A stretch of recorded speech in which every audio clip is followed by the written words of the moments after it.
Putin की चेतावनी। Evolving very fast.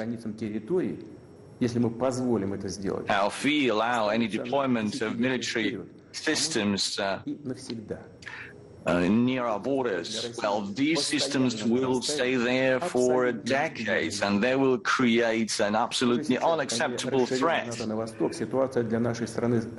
As NATO is moving to the east, the security for Russia is getting more and more dangerous.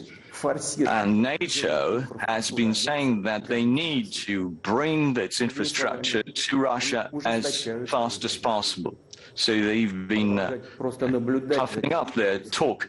We can't just sit idly by. It would be completely irresponsible for us. Further deployment of NATO infrastructure and the deployment of weapons in Ukraine is unacceptable. Definitely NATO is the tool in foreign policy of the US. On our historic lands, we have anti-Russian systems, anti-Russian forces. They receive NATO military weapons, the latest cutting-edge weapons. And the US and its allies are pursuing the containment policy for Russia. And for us, it's an existential threat. Die or live. It's about the destiny of us as a nation.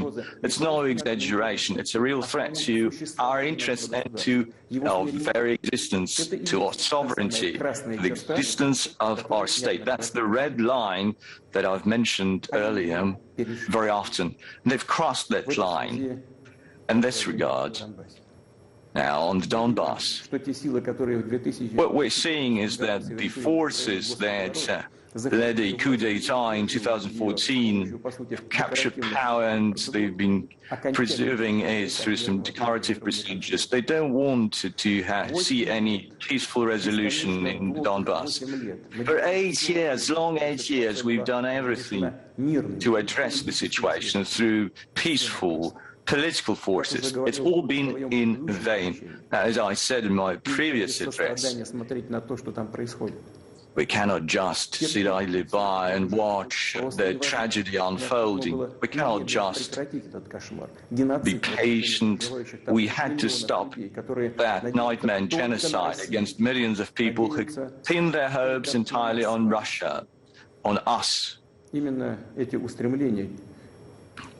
These aspirations, the pain of the people, have been the key motive behind the decision to recognize the People's Republics in the Donbass. What should we highlight?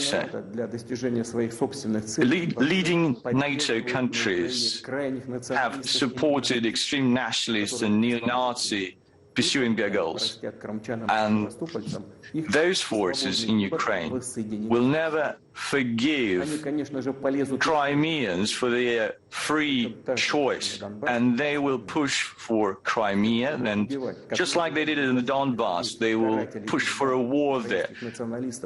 Just like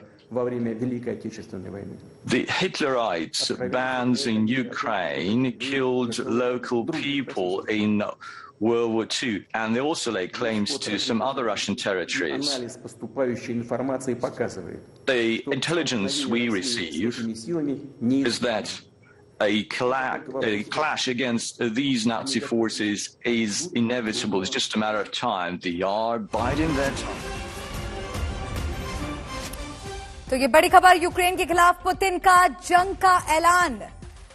राष्ट्रपति Putin ने Ukraine में सैन्य कार्रवाई के आदेश दे दिए हैं। Putin ने कहा है कि अगर यूक्रेन पीछे नहीं हटता है तो जंग होकर रहेगी। उन्होंने कहा कि लगातार हम चेतावनी दे रहे हैं, लेकिन उसके बावजूद अगर हमारी सुरक्षा को लेकर कोई खतरा होगा, उसके साथ कोई समझौता हमें मंजूर नहीं। पुतिन ने यूक्रेनी सेना को धमकी देते हुए कहा कि जल्द से जल्द हथियार डाल दें, नहीं तो युद्ध को टाला नहीं जा सकता है। पुतिन ने आगे कहा कि अगर कोई दूसरा देश बीच में आता है तो उसके खिलाफ भी जवाबी कार्रवाई होगी।